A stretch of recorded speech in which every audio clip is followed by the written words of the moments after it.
funcionarios sin mérito, leales al poder político de turno, gestión sin calidad, brotes de corrupción, rechazo ciudadano, presión política para participar del Estado como botín y leyes populistas, clientelistas por doquier.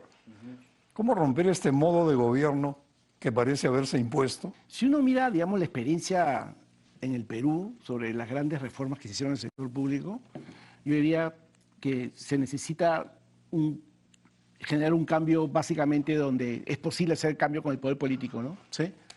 No me cabe duda. Alcanzando el poder político para hacer un cambio. Sí, no me cabe duda de que digamos, en este estado que tenemos, ¿no? Bastante verticalizado, ¿no?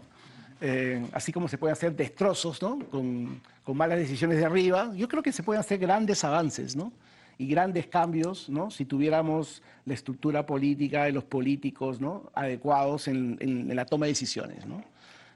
Porque definitivamente hemos llegado, creo, a un punto donde el costo de hacer cambios en la meritocracia y construir un Estado más moderno va a generar, evidentemente, no solamente costos económicos, sino costos políticos, ¿no? Muy grandes, ¿no?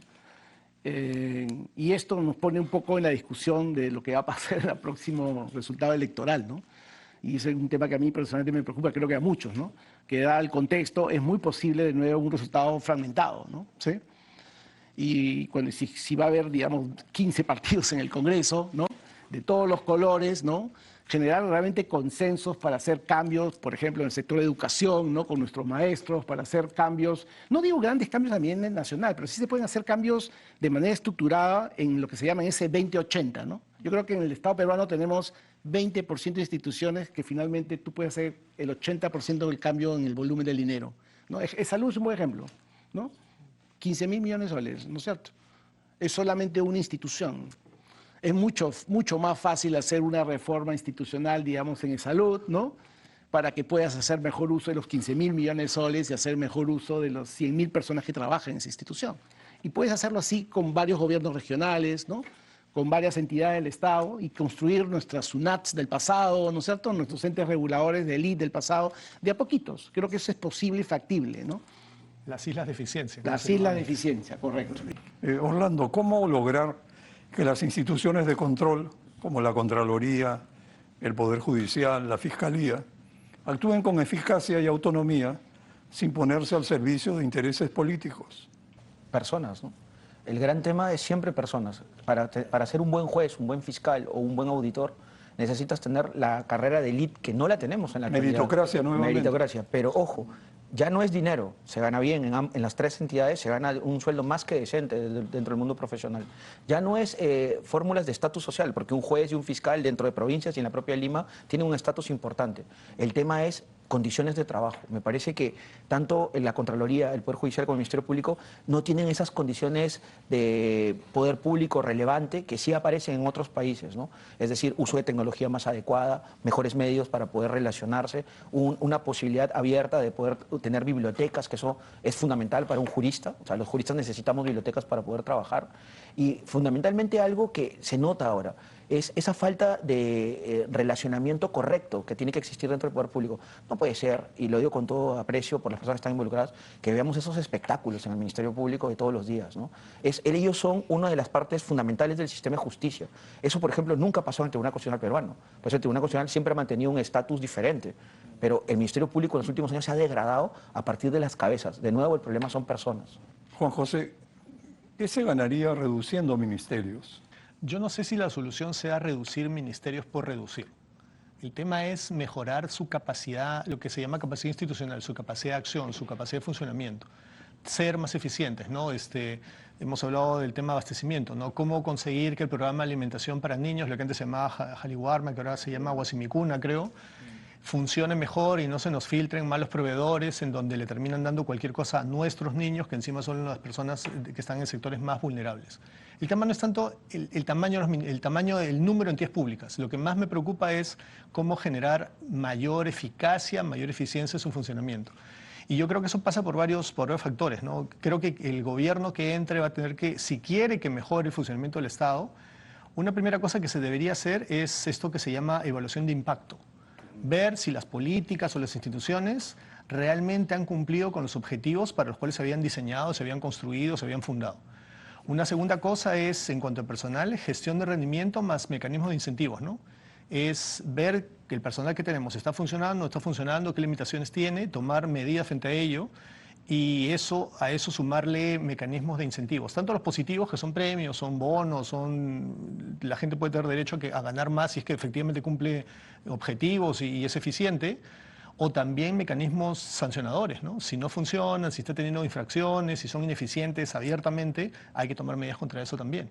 Y como decía, reestructurar o abrir la posibilidad de rediseñar y redimensionar, reestructurar a las entidades públicas para ver la cantidad de gente que necesitamos y contrastarla con la que tenemos. Porque podría ser que tenemos una determinada cantidad de personas, pero no son los perfiles que necesitamos. Porque las entidades hay que reestructurarlas, porque podrían trabajar mejor de otra manera.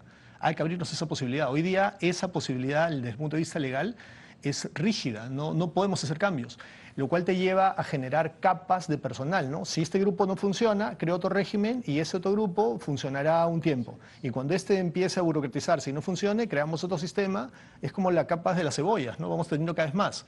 Pero los que están más abajo y que no suman, no crean valor público, como se dice, siguen estando ahí. Y eso también hace que nuestro presupuesto cada vez crezca más en cuanto a temas de personal. Yo creo que, pero hay que tener la disposición de hacer ese tipo de acciones, ¿no? Otro tema de gran preocupación, Rafael, es la penetración creciente de las economías ilegales, tanto en la política y sus actores como en la propia economía. Está en nuevos negocios emergentes, ¿no? Es dinero que se blanquea en negocios, ¿no? ¿Sí? Y ese es un tema serio, porque también lo que estamos viendo es que estos grupos de economía ilegal, ¿no? Estos empresarios, digamos, ilegales, también están teniendo influencia a nivel político, ¿no? ¿Sí? Tanto a nivel de ciertas regiones, donde es bastante obvio, ¿no? Cuáles son, pero también ya aquí en Lima Metropolitana, ya en nuestro Congreso, ¿no? ¿Sí? Y vemos que hay leyes que salen en beneficios de estas actividades ilegales.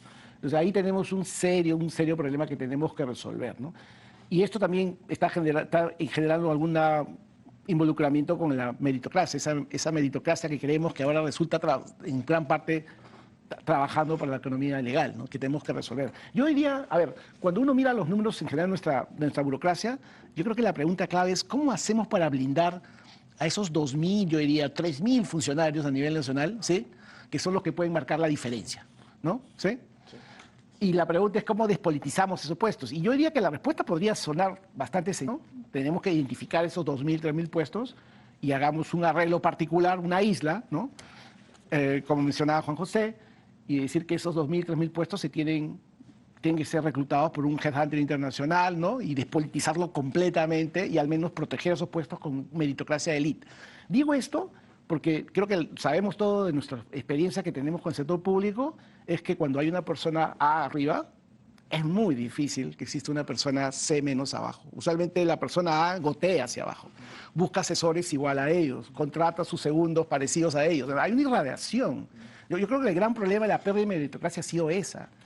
Pero la persona C-4 estaban arriba. Exacto. Imagínense lo que hay abajo. Exactamente. Por eso yo creo que hay 4 cosas que me parece que surgen de toda la conversación que hemos tenido. Persona, organización, territorio y potestades. Esas 4 cosas tienen que tratarse de alguna manera a partir del 2026, sea quien sea, de izquierda, de derecha, sea quien esté también en el Congreso, porque se tendrá que hacer algo sobre la función pública. Y todo parte de la ley. Lamentablemente, o para bien, el principio de legalidad es lo que manda. En la organización está claro que la descentralización administrativa peruana ha fracasado y ya no podemos seguir como estamos. Tiene que haber una racionalización de esta y ya veremos también en el Poder Ejecutivo qué hacemos, porque evidentemente tenemos mucho Poder Ejecutivo en la capital y el Callao, pero en fronteras no hay prefecturas ya como antes, no existe representación del presidente de la República para poder coordinar con los gobiernos regionales, no se siente a la administración del Estado. Y en temas de territorio, toda esta idea que tenemos de los departamentos es un fracaso también. No funciona así ya el Perú. O sea, eso fue una utilización de demarcación territorial del siglo XIX. Tenemos que pensar en otra cosa.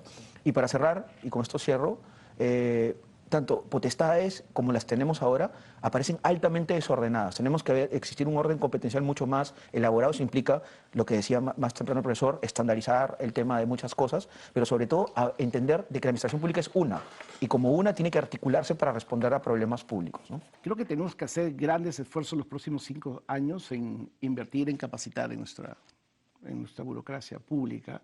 O sea, el Estado es necesario, claramente es necesario, pero creo que es necesario, y esto debemos remarcar a toda la población, uno de los grandes roles, o quizá el rol más importante de nuestro Estado es fortalecer mercados, ¿no? Y se fortalece mercados de diversas maneras. Se fortalece mercados cuando tenemos un poder judicial, ¿no?, que ejerce la ley para todos, ¿no? Se fortalece mercados cuando tenemos personas idóneas que asignan los recursos de acuerdo a las necesidades de la población, ¿no?, para que la población básicamente responda y reconozca ese Estado como legítimo. También cuando generamos capacidad del Estado para invertir bien las obras, ¿no?, en los lugares correctos, de manera transparente, ¿no? Y lo último, cuando cumpla su rol en la parte de formación de capital humano, que es la parte de educación y salud, ¿no? Entonces yo creo que la capacitación es crucial. Tener normas adecuadas y simples también es importante, lo cual va a requerir claramente entonces reformas a nivel, ¿no?, de legislaciones. Y finalmente, y simplemente también importante en términos de rendición de cuentas y transparencia, es que tenemos que tener un sistema de información en el país donde la gente conozca y que sea accesible lo que el Estado está haciendo, ¿no? Porque si no el Estado, nadie sabe lo que hace el Estado, ¿no? Vinculando lo que han dicho Rafael y Orlando, yo diría, ¿cómo hacemos todo eso? Tenemos, y se vincula también a algo que ya había dicho antes Rafael, tenemos que identificar a esos puestos directivos, que son básicamente puestos directivos, recuperar a estas personas que tenían liderazgo, y el líder es ese que se enfrenta a la organización, que conoce el contexto, que se la juega por hacer cambios. Necesitamos recuperar a esas personas que, que han existido en el sector público, en diferentes entidades. Que han sido, por ahí quedan algunos, pero ha habido una fuga masiva, digamos, por las persecuciones que han habido a nivel Contraloría, Fiscalía, o diversas o por la misma política. Han dicho, yo con estas personas no trabajo y mejor me voy, y son profesionales tan calificados que les va bien en el sector privado también. Tenemos que recuperar ese liderazgo, porque esos líderes son los que van a mover todas estas cosas de las que hemos estado hablando. Los burócratas van a estar tranquilos como están, son serviles al político que esté. Necesitamos a esos líderes. Esos líderes son los que enfrentan, son los que surfean la ola política y llevan al barco al lugar donde queremos que esté. Ha sido productivo conversar con ustedes y Rafael, Orlando y Juan José, les agradezco nuevamente. Buenas noches.